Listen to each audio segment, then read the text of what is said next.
Hi from happy Tel Aviv. That's a screenshot. If you can see all the way back there, that's Hilton Tel Aviv, the big one. That's where I work. This over here is the Dan right there, the colorful one. Dan Tel Aviv. This is the shoreline where people go to the beach. Wonderful. Welcome. Today is Monday, February 2nd, and we are reading the weekly Torah portion. We're covering today the 10 Commandments, if we can get to and through them. And joining me today are this cast of lovely fellows. Howdy. We've got Jonathan, first one, then Adel, and then Colton way over there. Hi, guys. Welcome.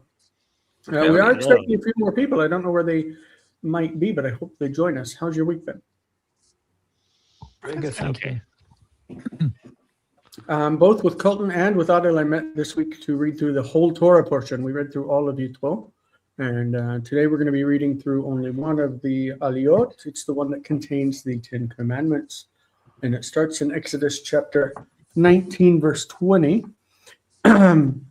We've got in our live chat, as far as I can see, we've got Ty saying hello and thanks for the stream, and Laura's joining us. Don't know who else might be with us right now. We're showing 4 people in the live chat. So if you know anybody who wants to get into some Hebrew and join us, please invite them this way.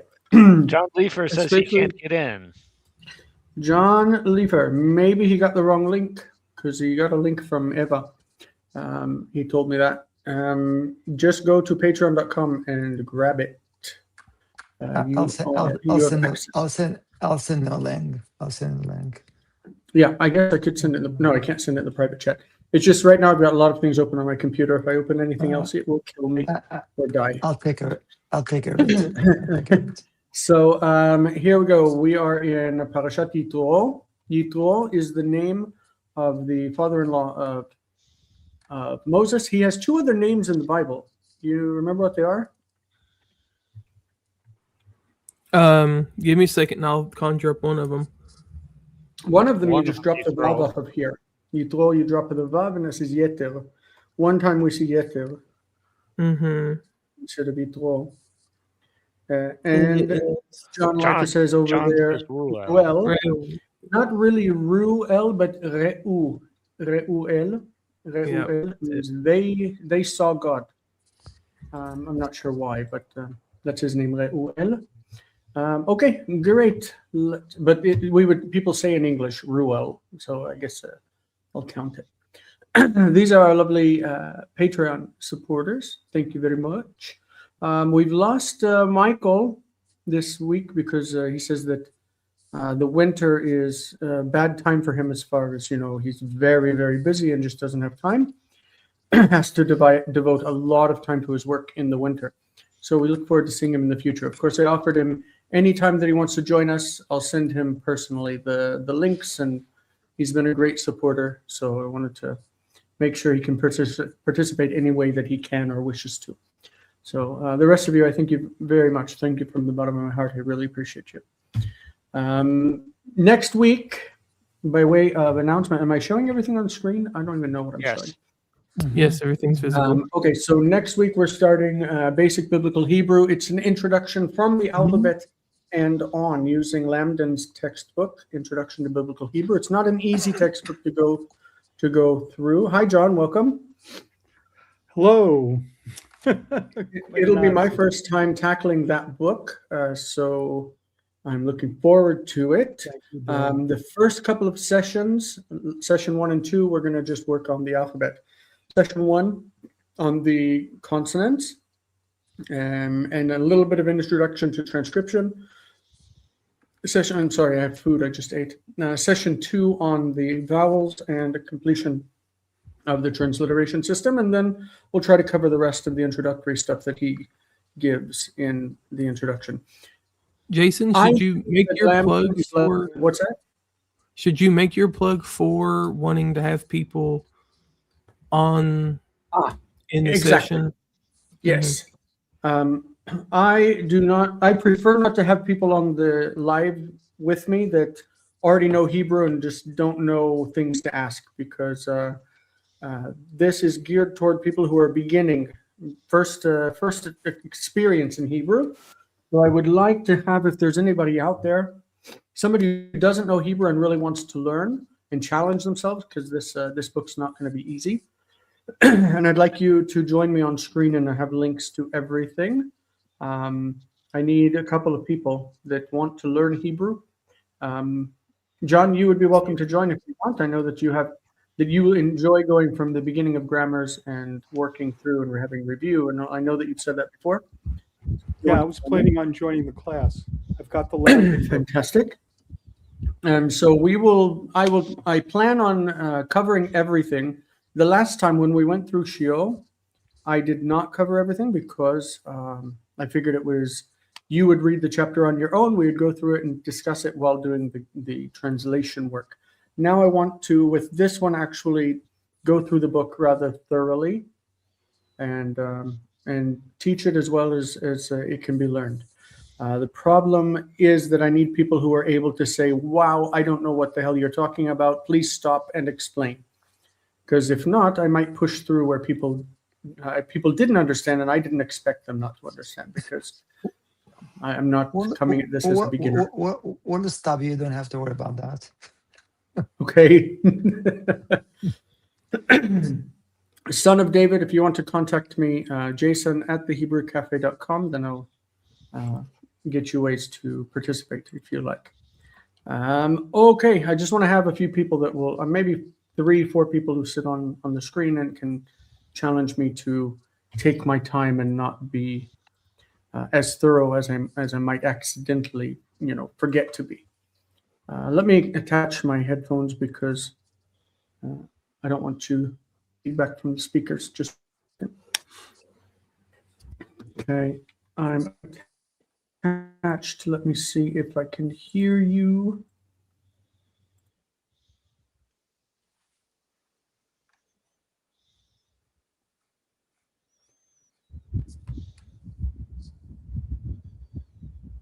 Can you hear us? Can't hear you. Hear something. Your lips are moving, but no sound is coming through.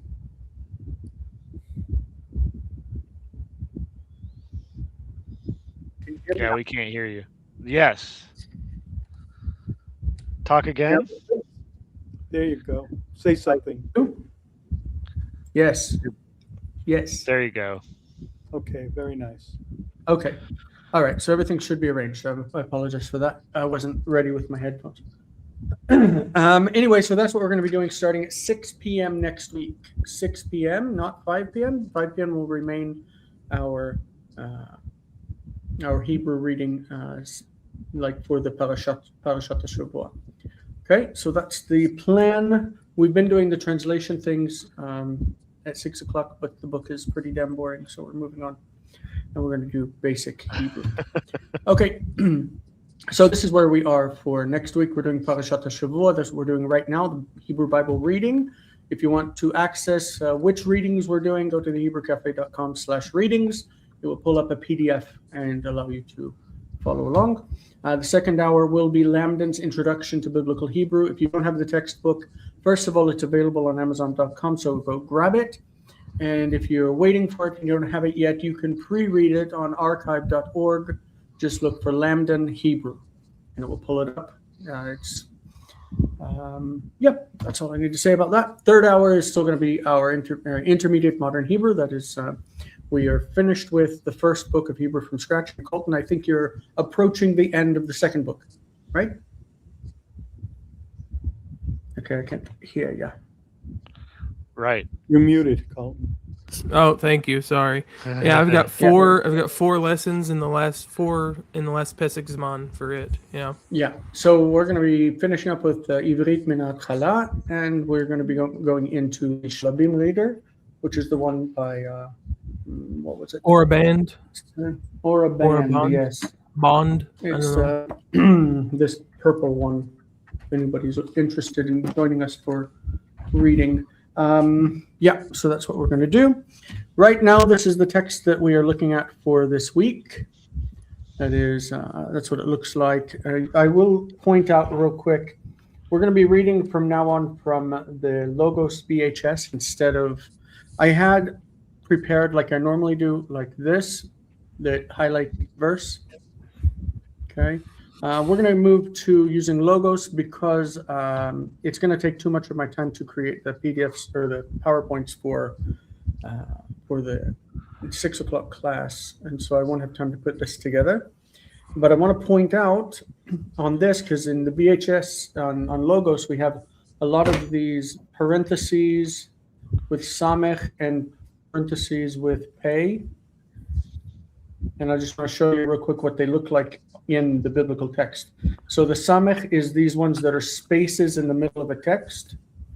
This is a space, space, space. All of these are the little Samechs that you see in the text, in the BHS. Also here. And the Pei is where the text breaks and creates a new paragraph. Okay, so Pei, think of it as Piska, a paragraph.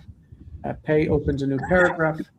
And Samech is like a break in the text, but that doesn't create a new line. It's like space in the middle of a line. Okay, so that's what the Samech and Pei represent. I'm going to leave this presentation open because I put a white board at the end of it. So if we want to write anything or explain, we'll have the opportunity. But here is the text as it's going to be from now on. My point here is I'm going to be able to highlight a verse in yellow, and that's the verse you'll be reading. And while we're doing this, we're able also to look up a word. Like if we have a problem, we say, what is this Vayikra? We can actually look up in Halot, the Hebrew and Aramaic lexicon of the Old Testament, and the Dictionary of Classical Hebrew. It opens both of them together. So we'll be able to do that and also notice the textual apparatus from BHS. Okay, so we're going to start in chapter 19, verse 20. Okay, and we will go from there. I'll go ahead and open us up with the reading of the first verse. It says, Vayered Adonai al har Sinai el rosh har. Vayikra Adonai leMoshe el rosh har vaya al Moshe. So the top of the mountain represents a between point, right? A between point between heaven and the lower part of earth where the people are. So it says the Lord, that is Adonai, went down upon the Mount of Sinai to the head of the mountain, that is the top of it, and the Lord called to Moses. When you call to someone, it means you summon them. He's summoning Moses to the head of the mountain, and Moses went up. So the people were down and God was up. The God came down onto the mountain and he called Moses up onto the mountain. So they're meeting in between. And in many real ways in this parasha, Moses is seen as the mediator, said that he would bring the words of the people to God. And he obviously brought the words of God to the people. Okay. So we are in verse 21. I think, Jonathan, you're after me in the lineup, if you want to grab that. Vayomer Adonai el Moshe, red ha'ed ba'am, pen yehersu el Adonai lir'ot v'nafal mimenu rav. So Adonai said to Moses, go down and warn against the people, lest What's it normally mean? To testify? Yeah, to testify against, right? Go down and testify against the people, but he's saying, give them, like, advise them, warn them, right? Warn them lest they do what? Lest they break through to Adonai to see and fall something. Many will fall or something. Many of them. Yeah. And many of them will fall. Lest they break through and many of them fall. Many of them perish, die. Okay. What are they breaking through? The boundary that was set. Yes, absolutely. Between God and the people. Yeah, in the previous portions of this parasha, we see that God commanded Moses to set up a boundary around the mountain so that people would not come up or touch the mountain. Good. All right. Fantastic. So this yeresu comes from the verb haras. Haras is to break down or break through. It's to break, to destroy. They break through to God to see because they're curious. It's like whenever there's a crash and you stop your car because you want to watch, and then you hurt traffic. Right. So we have a couple of things from BHS. Number one, it says that in the Septuagint, it says instead of kurios, it says hotheos, God. This is the same as A. That in both instances in this chapter, instead of saying to break through to the Lord, they say to break through to God. Okay. I don't think that's a big issue. Right. All right. How are we doing? Good so far. All right. So far, so good. This is all right way to read. Sure. I feel cheap by doing this. I feel like I'm not investing my work in this. Hey, then calm down. This is how I lead groups. I just pull up the text. That's better because we can actually easy now in real time the word and the meaning and all that. problem. No. I just pull up our reader in Biblingo, and this is exactly what I do. So easy now. Yeah. So this is with haras, right? It's to tear down, to annihilate or destroy a nation. To be ruined if it's in the passive.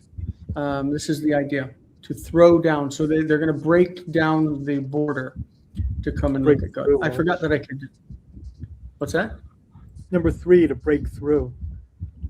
Yeah, I'm not used to being able to pull up the dictionary while looking at it. I forgot, I got to get used to that. I can do that now. All right, so we're on verse 22, Colton. Yep. וגם הכהנים הניגשים אל אדוני ויתקדשו. There's no va. Oh, sorry. Sorry. Roll this back all the way, okay? וגם הכהנים הניגשים אל אדוני יתקדשו.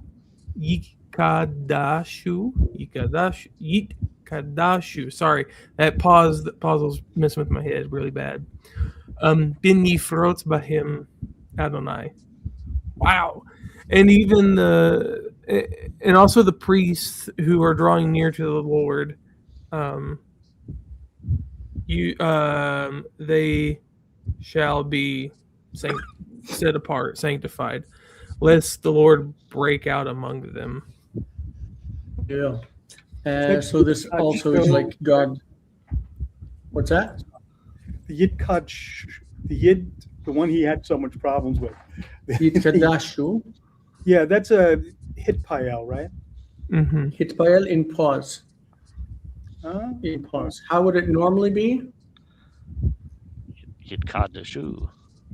Yitkadashu. Yeah, which is what I wanted to say and couldn't keep myself from The singular third person masculine is Yitkadesh. 3 ms. Yitkadesh. Yitkadesh, Yitkadeshu, Yitkadashu. Great, in pause. So let's look at Paratz. Okay, it says Paratz Peretz, to make a split or make a breach, to break down. Okay, especially with a fence or a boundary, a wall. Okay, so but in this case, it means to break out in judgment against them. Okay, so this is where that is. That is that God would break out or break forth in judgment on the people if they came and touched the mountain. So this is the Yifrot. Okay, what's it mean? Hanigashim el Adonai. The ones who approach the Lord, the ones coming near to the Lord. Meaning, what's it referring to? Like the ones who serve Him, the ones who attend to the tabernacle and stuff. Okay. In the temple or in the tabernacle, the ones who come near to Him to to perform the religious service. Yeah, that's right. Verse 23, we're down to Adel. Look at you got a large verse. Sure, I can handle it. ויאמר משה אל אדוני, לא יוכל העם לעלות אל הר סיני, כי אתה העדותה בנו, Ha'edota. העדותה בנו, לאמור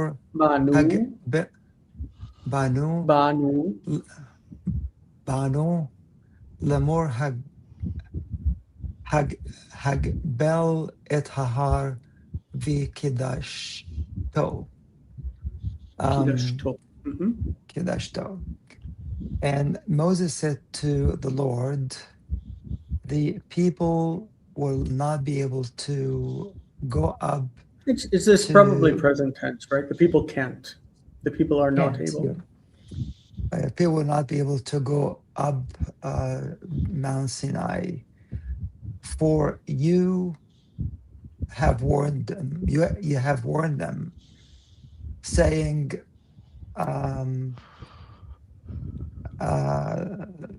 the borders of the mountain are, you sanctify them. The Hagabel is a surrounding of the mountain. Hagabel. Hagabel is to set up a border, a boundary. Oh, so is it because you said set up boundary around boundary of the mountain and sanctify it. Yeah, set up a border around the mountain and sanctified it. So you are the one who warned us to set up a boundary around the mountain and to make it holy, so the people aren't even able to come up. So it's he's like, you say that we have to make sure that they don't, but look, they're not able to because we've already set up a border. So don't worry, the people will not come up to the mountain, right? The mountain is holy. Kind of reminds you of the idea of the Greeks having their gods up on top of a mountain. But in this case, God doesn't dwell on Mount Sinai. He's just come down to reveal the 10 sayings, 10 words, right? All right, John, give us verse 24. Vayomer Elov Adonai lech red.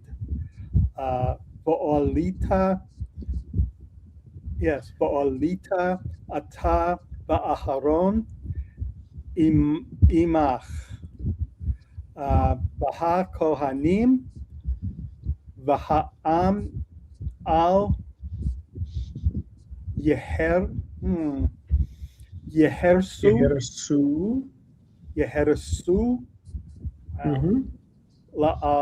la'alot el Adonai pen Yifratz bam. Lo Yifratz Elah. That has a closed, unaccented syllable, so the vowel is short. Yifrotz. Yifrotz. Pen Yifrotz bam. All right. The Lord said to him, go down and then go down. Go down. Go down. Oh, okay. Go down. And then, parenthetically, go up, you and Aaron, with you. And the priests and the people, al Yehersu.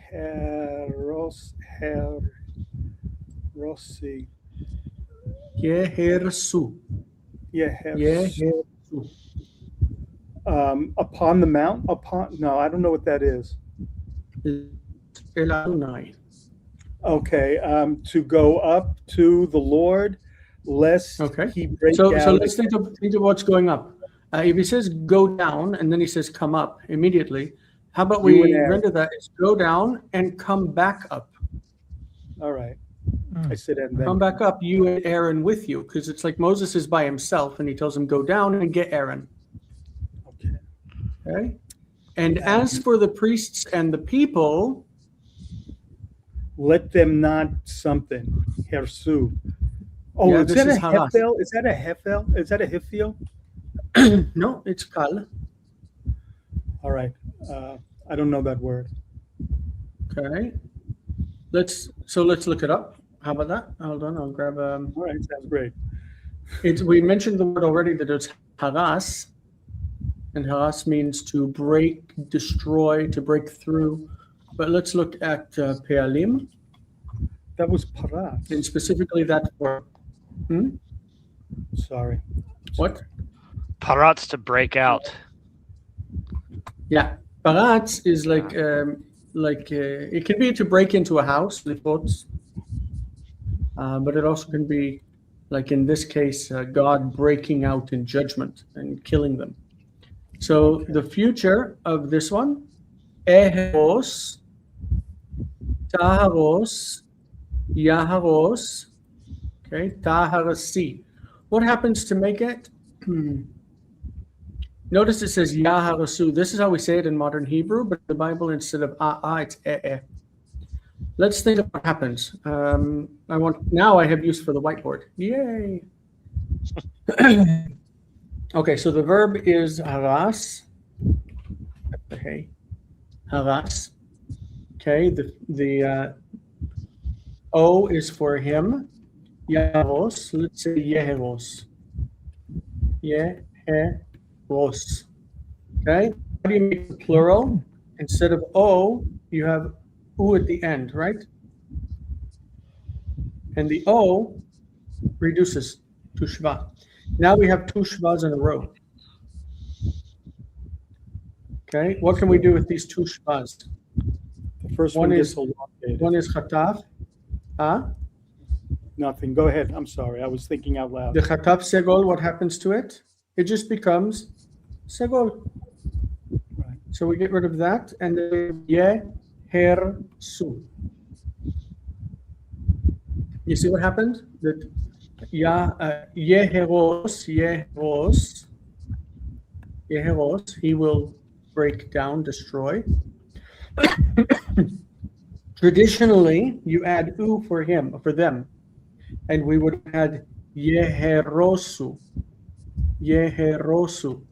But the O, like yishmoru becomes yishmeru, the O reduces because of the movement of the stress, right? And then we have this situation where we have chataf segol, which is a shva, next to another shva.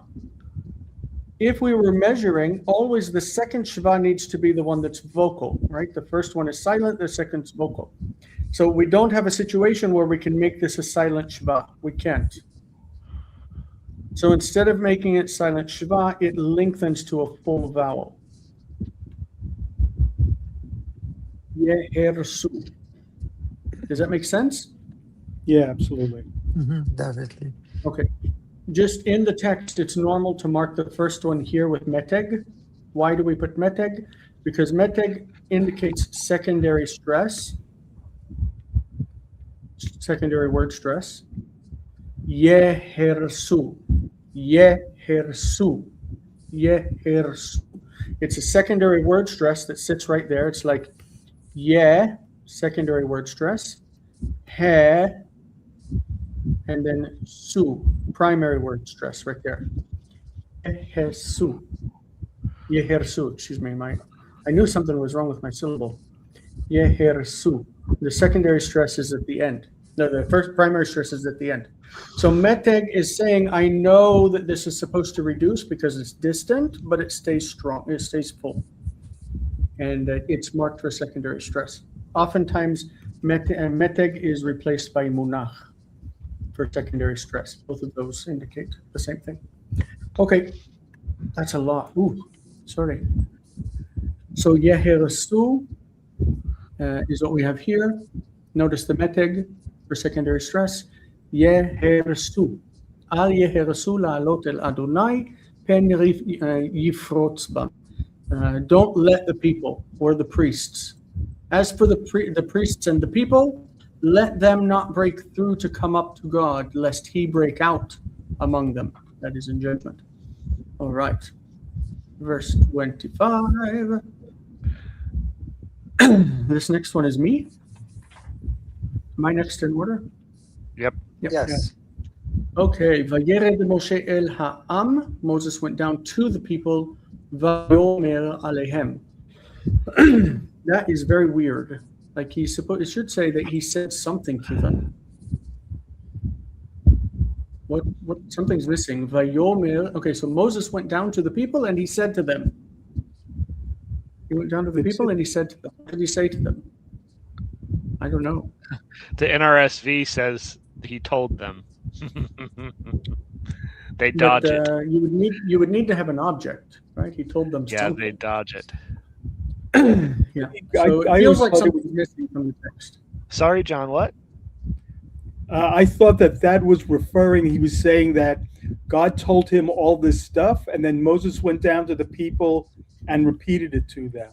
That's the way. That's a way to get around it. That's a way to get around the problem. It's not you that it's just that the word amar requires something else. It's missing. It's normal to say vayomer alehem, and he told them. In modern Hebrew, yes, hu amar lahem, and you can say hu amar lahem, he told them. But in the biblical Hebrew, you need to say what he told them. That's the logical, like, if you're going to make sense out of it, though, that is the logical thing to conclude, right? Yeah. You're just dealing with it as it is, and then there's as we continue, there seems to be chronological, that's the word I was looking for, not gap 2 that happens between 25, verse 25 of 19 and then 20, or verse 1 of chapter 20. It's just like it picks up to somewhere else, like time has elapsed. I know. So it could be. Well, I'll get to Ty's question in a second. Yeah, it could be that it's because this text is strewn together. It's sewn together from something else, because this chapter 20 is obviously not in a natural place, because it's been copied from Deuteronomy chapter 5. It cannot be that chapter 5 of Deuteronomy and Exodus 20 are the same and neither copied from either. One of them has to be copied. And so it seems to me that Exodus has copied Deuteronomy, or Deuteronomy has copied Exodus, but it would seem to me that the latter is true, that they've sewn this into the text, completing the verse in front of it. That's what I feel. That this is a frozen text that's been imported, and they didn't finish the verse before doing it. Anyway, Ty has a question come up. He says, "This warning to not let people break through, lest God break out. Was there anything identical to the Ark of the Covenant spoken at a later time to not touch it?" This is interesting because it ties into the concept of Kipnis has been talking about for a little while, about the idea of cherem, because he to some online content creators. Cherem is the idea that something that's been blocked from you or stripped from you. If you to take a modern example, if you go what Otto? You're breaking up. Oh, can you not hear me? Well, you broke up a little bit. Now, yeah. You can hear now. Oh, sorry. Shiloh steals my internet broadband, so I don't know. Anyway, so if you go through border control and you're carrying drugs on you, and they find it, or how about an iPhone that you've not paid customs on? They will find it and להחרים לך את הטלפון או את הסמים. להחרים means to take it away from you. Like they make it so you can't touch it. This is the idea of cherem. But cherem could be in the Bible like the destruction of a city. Why? Because they've ripped it away from you. You can't touch it. It's under a ban. Cherem is like a ban. Most of the time, ban is carried out by destruction. So what about the mountain? The mountain is under cherem. That is that it's you are not allowed to touch it. And the same with the Ark of the Covenant. Yes. Cherem is not necessarily a bad thing, but it's something you are not allowed to touch as a commoner. In the case of the Ark of the Covenant, no one was allowed to touch it. Even the priest, the high priest, was not allowed to touch it. There's something about holiness in Hebrew that has to do with who is allowed to do it and who's not to do it. So if they say to the common person, you're not allowed to wear fabrics that are mixed of different types, but the high priest, his garments are mixed fabrics. So there's something holy about the idea of the mixing of the fabrics that make it so that you as a commoner are not allowed to do it because it's holy. But it doesn't mean that it's bad. The fact that you can't do it and it's forbidden by the mitzvot lo ta'aseh, the negative commandments, even though it's forbidden for you, doesn't mean it's forbidden for everyone. It's forbidden for it's allowed for the high priest. The same thing with burning fire. You're not allowed to burn fire on Shabbat, but the high priest and the priests in general are allowed to add kindling to the fire in the temple and to do sacrifices, killing animals and cooking them on fire on Shabbat, on the altar. They are allowed to do that, but you are not allowed to cook food on a fire on Shabbat. You're not allowed to. So it's something about holiness, that they're allowed to do it in the temple, but you are not allowed to do it in your normal life. So it's interesting, but yeah, there is definitely a connection. The mountain is cherem. You're not allowed to come on. You're not allowed to touch it. Not even to go to the base of the mountain to try to go up. And also the Ark of the Covenant. You are not allowed to put a hand on it. You lay a hand on it, and God kills you. Period. I mean, it's the priests when they tried to steady it when it was about to fall down. They put a hand out, touched it, and they were struck dead. So this is there's definitely a connection.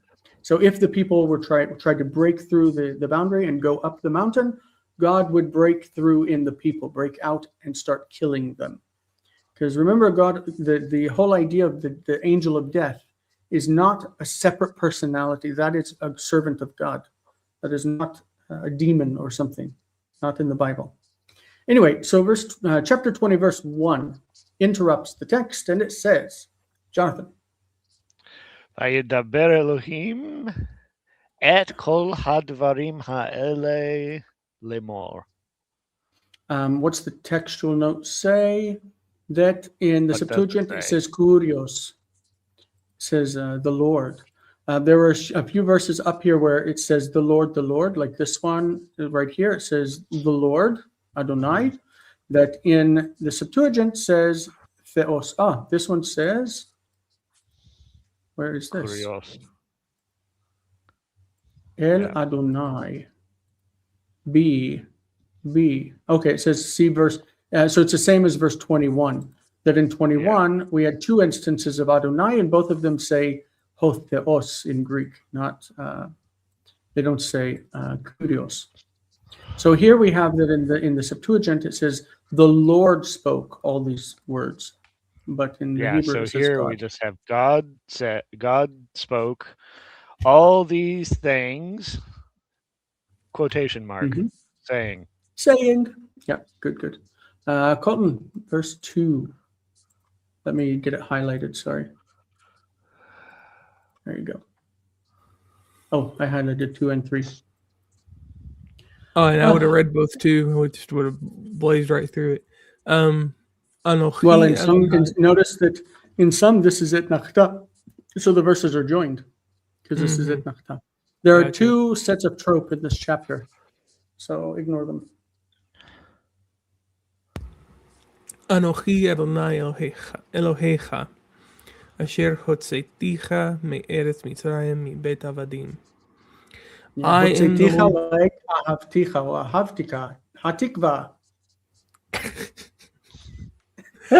Lord.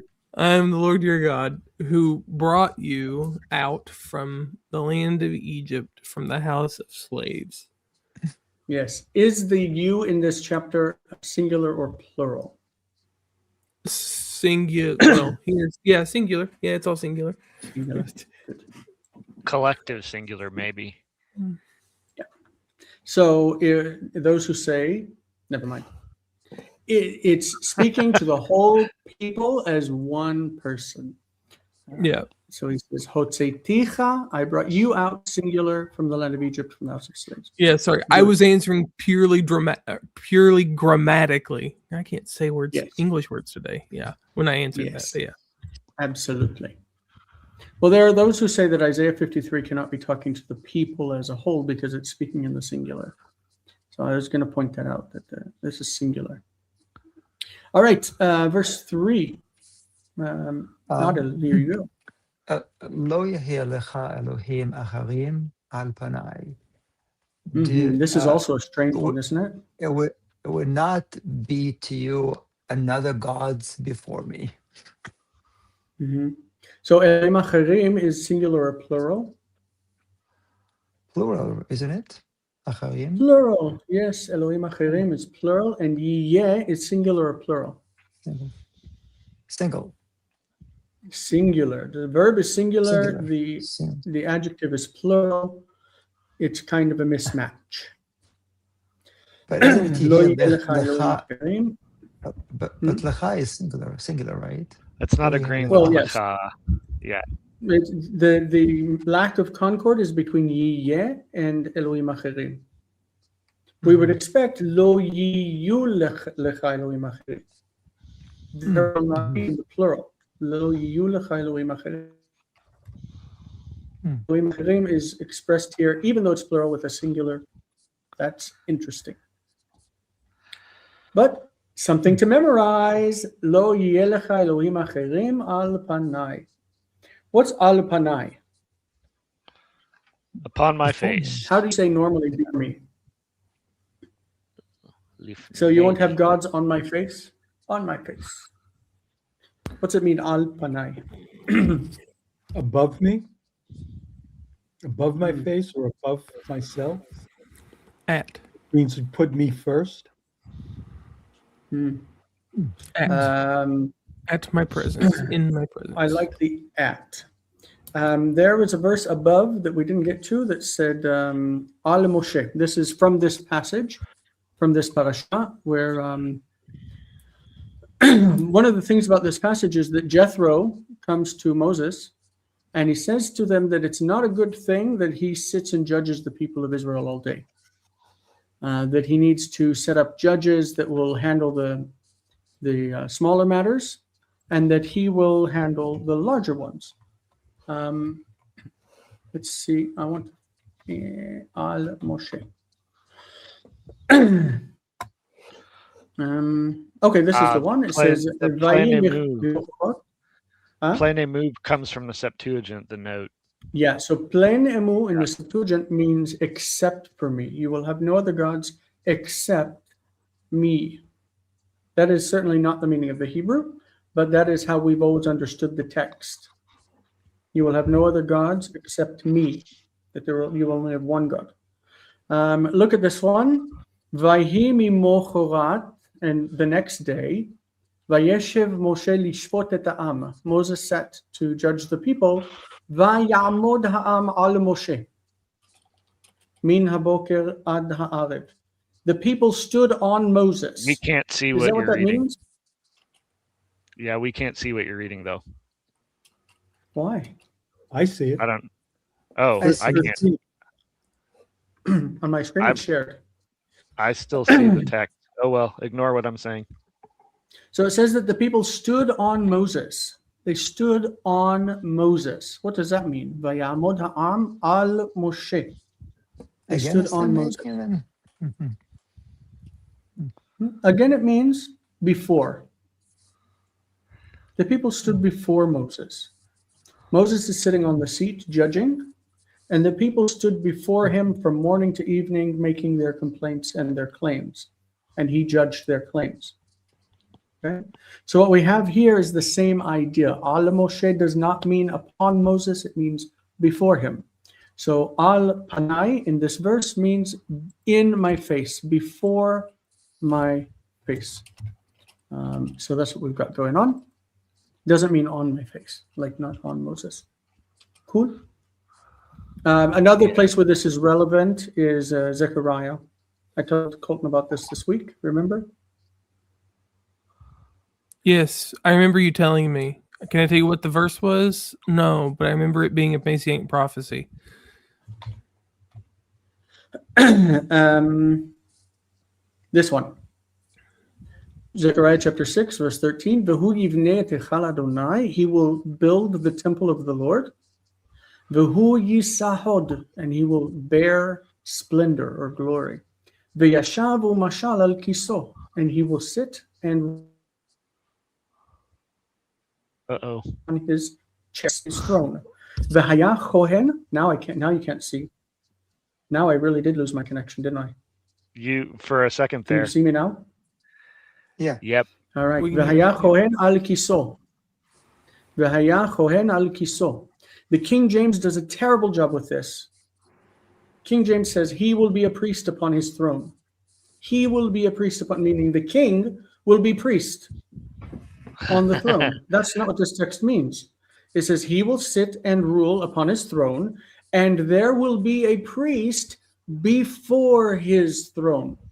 The priest will stand and serve in front of the throne of the king. And there will be peaceful counsel between the two of them. The two of whom? The king and the priest. These are two different people. But the King James translates this as if the king is the priest. That's ridiculous. That's why you don't want the King James. Okay, we're back to I Exodus. think they're probably Remember, reading Christology into it. Yeah, because they want him to be the Probably king what and they're the doing. priest. So, lo yelecha Elohim acherim al panai, upon my face, upon my presence, at my presence. In other words, there will not be any other gods, right? The Greek plen emu, without me or except for me. Okay. All right, next. I want to get rid of the highlighting. Who will read next? I forget John? whose turn it is. I think it's me. Oh, I think it's you two. Yeah. Okay. Lo ta'aseh lecha pesel v'chol Check the stress of that word. Lo ta'aseh lecha pesel. fesel. Pesel. Lo ta'aseh lecha fesel. V'chol t'mona asher b'shamayim mima'al ba'asher ba'aretz mitachas. Ba'aretz mitachas. Va'asher b'mayim. Sorry. Yeah, that's part of a prayer, and I usually say tachas. Mitachat. Va'asher b'mayim mitachat la'aretz. You will not make for yourself a carved image, an idol. Tamona.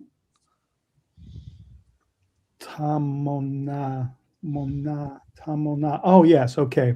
Of any likeness which is in heaven, or which is, or from upon, which is above in heaven, which is in the sky above. Okay, which is in heaven above, in the sky above, or which is on the land below, or which is in the sea, which is from under the earth. in the waters. The waters under the earth. In the water. Okay, so what's in the sky? Voids. Voids. Or angels. Okay, imagine angels flying around in the clouds, right? So you're not supposed to make a statue or any image of anything in the sky. That is the angels, the gods, the whatever. But what was on top of the Ark of the Covenant? 2 angels. Angels of the presence. What was on the mercy seat? Yeah, that's what The they call it. Yes. seraphim. The angels, the Kruvim. They think they were cherubim. Kruvim, no? They were. So there were 2 Kruvim set on top of the lid of the Ark of the Covenant. That is the mercy seat, it's called in the NIV. I think it's a nice way of looking at it. It's where God would meet with the high priest once a year, right? And the high priest would bring the blood into the holy place, the holiest of holies. So there was in the temple kruvim that were carved like a statue. Because again, you cannot make for yourself any statues, but that doesn't mean that they couldn't exist inside of the temple. Again, cherem, you're not allowed, but there is allowance in the right place. And what about on the earth below? What is the earth? What kind of statues might people make of things in the earth below? Animals, people. Yeah, people made statues of animals that they worshipped, or gods that were in the form of animals, right? And anything under the earth or in the waters down below the earth, this would be like the Leviathan, or any of the great beasts of the deep. You're not allowed to make statues out of them for the purpose of worship. I don't think this is statues generally. I think it's specifically for worship because of the next verse. Okay, the next verse specifically talks about what these statues were. Lo tishtachave lahem velo ta'ovdem. Okay, ta'ovdem. This is ta'avod. The O comes into the middle of the word. Ta'ovdem. Ki anochi Adonai Elohecha el kana. I'm a jealous God. Poked avon avot. Okay, so I visit the iniquity of fathers. Al banim, on children. Al shileshim. Shileshim is the third generation. So there's father, children, third generation, ve'al ribeim, and on the fourth generation. Listen, I, for those who hate me. But whenever he says that they hate me, it means that they have animosity towards me. They prefer to worship other gods. If you worship other gods, then that's translated into hatred of Adonai. Right? Okay, so these are the ones who worship other gods. These are the ones who hate God. What about the ones who love him? Okay, love him. Jonathan, what we got here? You had this in the practice too. Yes. Regard the stress of the first word. Remember, nasoga. V'oseh chesed. V'oseh chesed la'alapim, la'ohavai u'l'shomorei mitzvotai. I will do chesed to the thousands. To the ones who love and who keep my commandments. Love and me. To those who keep. Love my me. Lovers. And to those who keep my commandments. What is chesed? Covenant faithfulness. Kindness or whatever. Remember that Ruth did chesed to Naomi? Yes. Yeah, Ruth did chesed to Naomi and to her sons. And Orpah also did chesed. Right? By staying with her. All right. Verse 7. Colton. Colton's muted. Are you muted? Yep. Looks like he's speaking. Sorry. Yeah, לא תישא את שם אדוני אלוהיך לשווא, כי לא ינקה אדוני את אשר יישא את שמו לשווא. Does this mean that you should not say Yehovah? I mean, it doesn't mean that, but you shouldn't say it anyway, but for entirely different reasons. Because it ain't a word. That's why. Exactly. You shall not bear the name of the Lord your God for nothing. For for the Lord will not acquit the one who bears his name for nothing, or vainly, or without cause. In vanity. And the people of Israel generally are considered to be those who bear the name of God. What's it mean to bear the name of God? It means that when people think of Israel, they think of Adonai, because Adonai is the God of Israel. And so when they are behaving in a certain way in front of people, kind of, we should be careful and be upright people. because we bear God's name. But also, what's it mean? Lo tisat shem Adonai. Don't take up his name in an oath. An oath. When you are swearing, do not swear by God's name if it's an oath that you do not intend to keep. You're doing it in vain. Right? When people say, on the life of my mother, like, and they don't intend to keep that thing that they're swearing, or they're lying, then it's a bad thing. Right? And that's what we've got going on here. But God is not your mother. I don't know. Maybe he is. Maybe she is. Yeah, gender can be fluid with the divinity, right?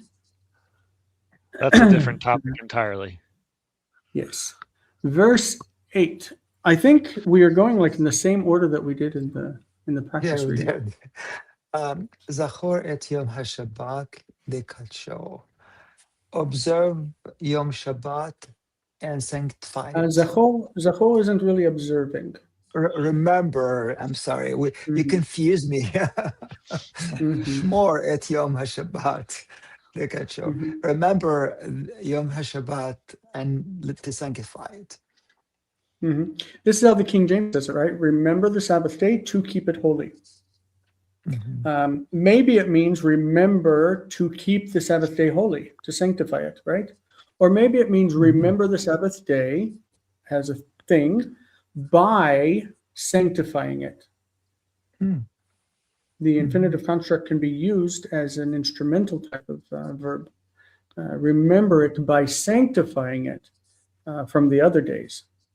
What do we have marked here? That in Deuteronomy it says Shamor instead of Zachor.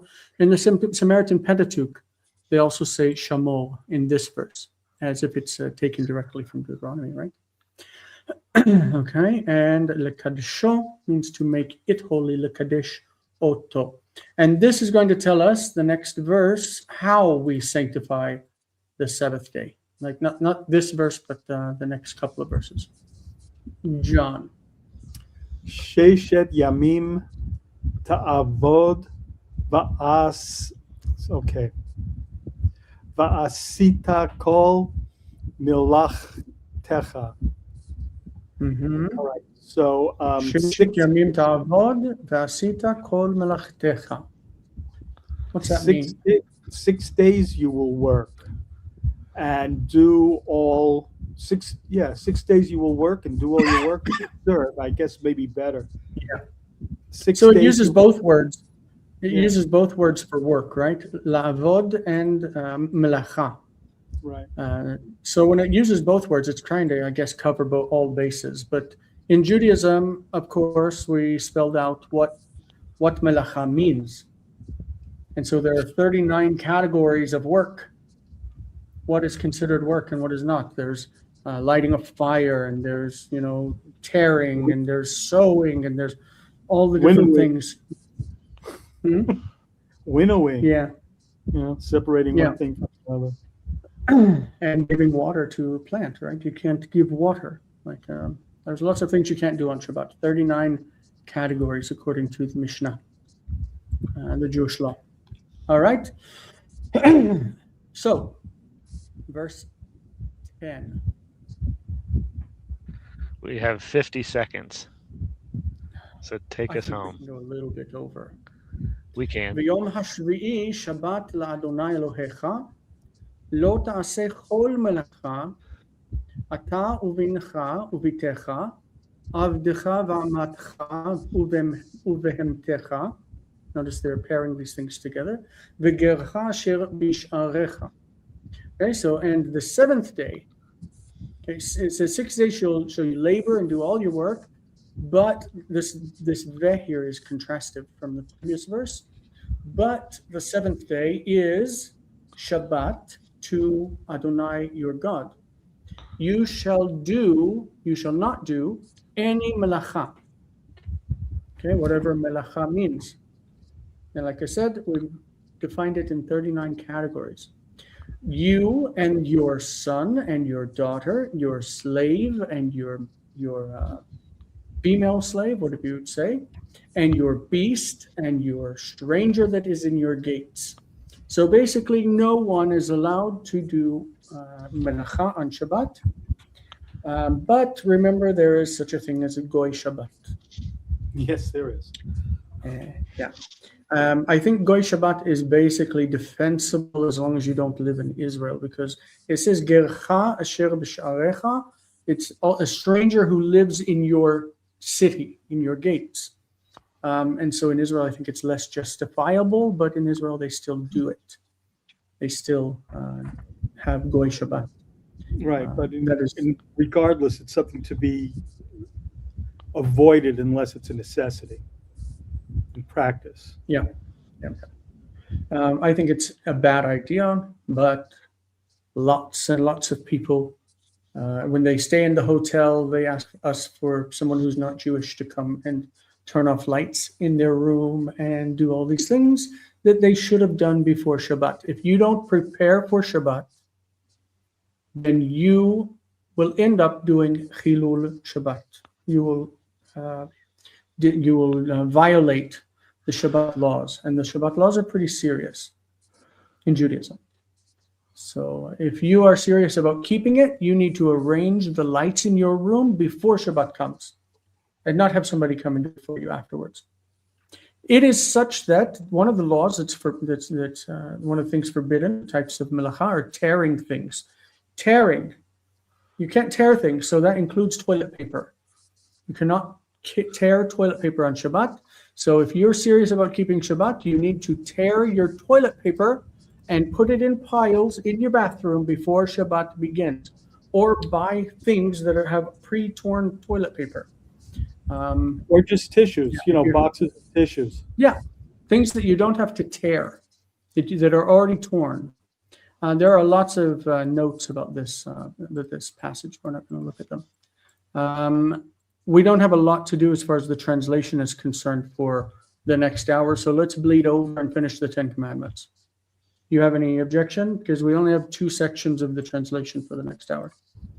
I'm And good. somebody can't stay now. You're not being forced. You can go. Okay, so next is verse 11 with Jonathan. Which one? Is it my turn? The one It's that's my highlighted. turn. Yeah, it's your turn. כי ששת ימים עשה אדוני את השמיים ואת הארץ, את הים ואת כל אשר בם, וינח ביום השביעי, על כן ברך אדוני את יום השבת ויקדשהו. Jonathan or John Leifer, you might recognize this from כי ששת ימים עשה אדוני את השמיים ואת הארץ, right? Yeah. It's from Vishamru. For God made all these things in 6 days, the heavens and the earth and the sea and all that is in them, and he rested on the 7th day.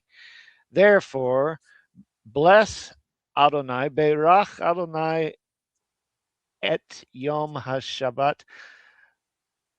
Bless Adonai the Sabbath day. It's past tense. He blessed. He Therefore, blessed. Okay. the Lord berach, blessed. bless the Sabbath day, and he sanctified it. Yes, Vayanach violates your rules that you like to say that the vowel categories don't change. Lanuach. Yeah, You would it does, expect doesn't it? Vayanoch, Yeah, that's how I wanted to read it. but the chet overpowers that because it's a guttural and it's Vayanach, and he rested. Yeah. In the 2nd chapter of Genesis, it doesn't say Vayanach Adonai bayom hashvi'i. This is Vayishbot. Vayishbot, he rested, and Vayanach are synonyms, right? Mm-hmm. Like Sounds good to Vayishbot me. mikol melachto, he rested from all his work.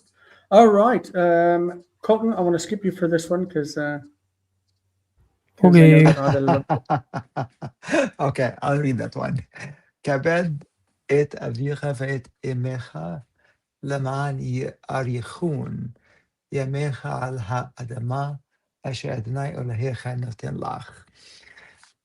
Honor your father and your mother, for So that.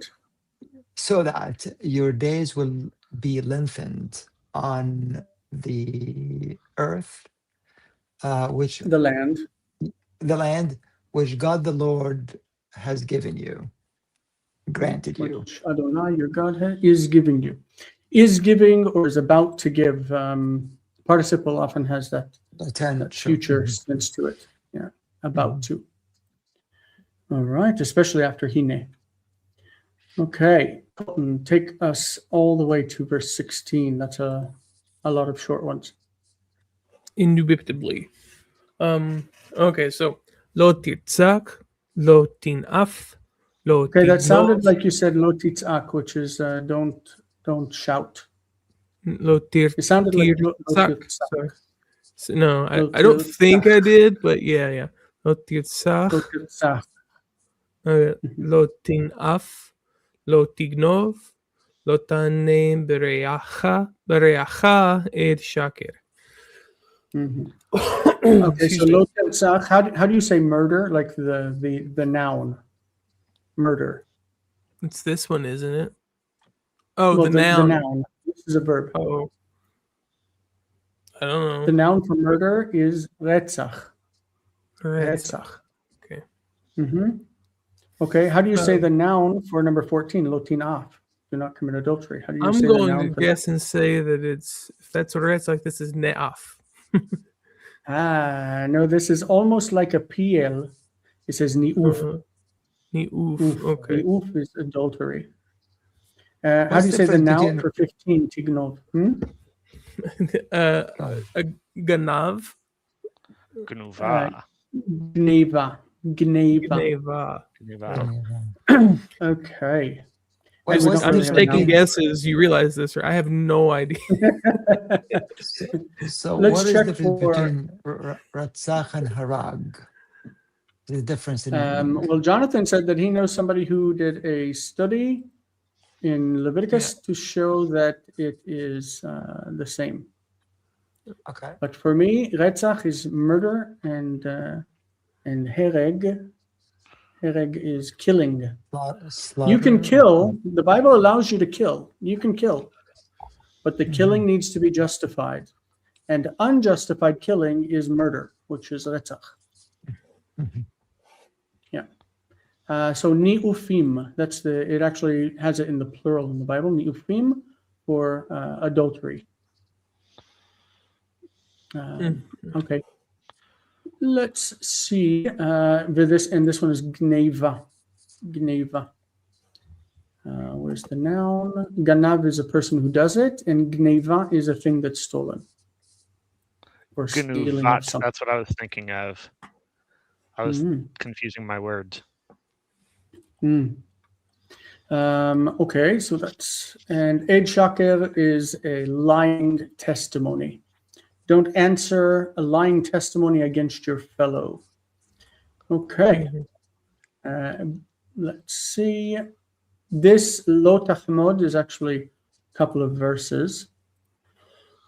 It's a couple of lo tachmod. It's two of them. Lo tachmod, this one, and lo tachmod, this one. I think the Catholic version divides them into two different commandments. In Judaism, it's just lo tachmod, you shall not covet. So, John, do you want to read 17? Sure. Lo tachmod beit re'echa, lo tachmod eshet re'echa, va'avdu, va'avdo, thank you, va'amarto, v'shoro, v'cha, okay, v'chamoro, v'chol asher l're'echa. Yes. You will not covet, you will not be jealous of, you will not desire the house of your neighbor. You will not covet. Okay, so it's interesting that that's the first thing, right? You won't covet his house. That's interesting, given the rest of the list. Well, it could be like, you will not covet your neighbor's house. Well, that could be his household. So you could think of that. Maybe I do sometimes. I do, thinking about it. There's a colon there. You will not cover all the things that are in his household. So maybe I agree with John. Yep. One's a general statement, and the next one is the particulars. Are specifics. Yep. Mm-hmm. It's interesting that they list all the things that belong to him. Yep. Right? His slave is his property. His female slave is his property. His donkey is his property. His ass is his property. And everything else that is his, including his wife. His wife is his property. Yep. Do not covet your neighbor's property. Why is she his property? Because he paid for her. He bought her. That's the whole idea of the dowry. In the Bible, a woman belongs to her husband, or to her father, or to whoever is her guardian until she's married. This Or is to one of her the own. negative sides. Women do not this have is any one of- independent personhood. This is one of the negative sides of the biblical text, how it relates to women. Actually, that's not true. If you were a widow and you have property inherited from your husband, then you are a person in your own right. But that's the only There are exceptions. Remember the case of Deborah, Yeah. the prophetess. And Miriam also had a voice of her own. Zelophehad's There are daughters. Huldah, the prophetess in Jerusalem. Mhm. There are exceptions, and I wish that the exceptions were the rule, that the women had their own voice and their own power. But in our day, we can definitely make that the case. We don't have to live like they lived. We don't live in tents. So yes, Naomi had her own voice, but she also was dependent on the idea of patronage. So the last verse in this section is verse 18. I believe this is the last one. Oh, that's you. I think it's the last one of our reading.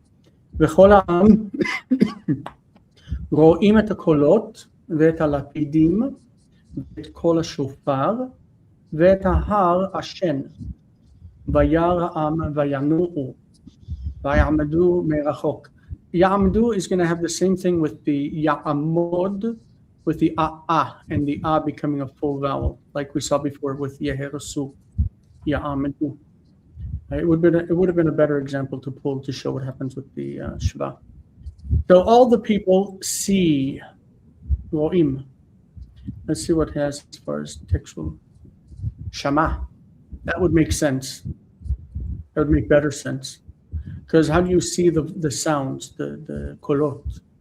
How do you see the voices? I heard commentary I heard commentary, biblical rabbinic commentary, that the experience was so transcendent and so it was so transcendent that the senses mixed. You could hear the light. You could hear the lightning. You can see the thunder. It was the effect of being in the presence of God and directly having that direct communication. That I thought you were going to say LSD for a second. Well, it's kind of like that. It was like it was trippy, man. Okay, so the people see the voices or the sounds and the torches, the lights, whatever that is, lightning maybe, and the sound of the trumpet, because the trumpet is not being sounded by the people, it's coming from the mountain itself. And the mountain burning, ashen, burning, making smoke. And the people saw, and they shook. We have before, Yeherdu, they were shaking, and Yanu'u is also shaking. They shook and they stood far off. They stood far away. They didn't approach to try to go up on the mountain because they were terrified. And we should just say, and they said to Moses, "Speak to us, or speak you with us, and we will listen. But let God not speak to us, lest we die." right? Because they're very afraid. All right. How are we as we go on to the next section of I will be translation? there. I love Oh, we're that. doing good. That was great. Thank you. This all. will be our last week of translation, by the way. Remember, we're starting grammar next week, Yep. basic Hebrew grammar. To dig Okay. through my books and find my old book that I used in 2007. I ordered one from Amazon of Landon. I've never had it, so I'm Okay. excited. Yeah. Remember always Hatikva, right? Wes, Jason. I think it was Wes Huff. Isn't he the one who said it? Hatikva. Maybe. He wanted to say ahavticha to mean I love you. Ahavti otcha, ahavticha. But on the screen, he put the word hatikva, which means hope, the hope. And then he broke it into pieces on his presentation, hatikva, into 3 pieces to try to show how to pronounce it. But it says hatikva, and he read ahavtika. He didn't. Ahavtika. He wrote something different Yeah. and used it all He said throughout the ahavtika. illustration. Yeah, he. The whole thing is that he clearly didn't know what it said. Yeah. Like he couldn't have read it. He had prepared it beforehand, and then That's yeah. weird. It's just 'cause he funny. should know And so better. now it's a meme on Kip's broadcasts that we say hatikva, meaning I love you. So what were you going to say, All John? right. I might have somebody in mind who may be interested in the class starting next week. Should I have her get in touch with you at jason@hebrewcafe.com? TheHebrewCafe.com. Yes. TheHebrew.cafe.com. Is that the way to do it, or? TheHebrewCafe.com. Yeah. All right, And then I very will good. send out links. They don't need to be on Patreon. This is an exceptional thing. All right, very good. Thank you all. All right, See you next Thank you, guys. Okay. All right. Thank you. Bye-bye. Bye, folks. Hatikva. Bye bye.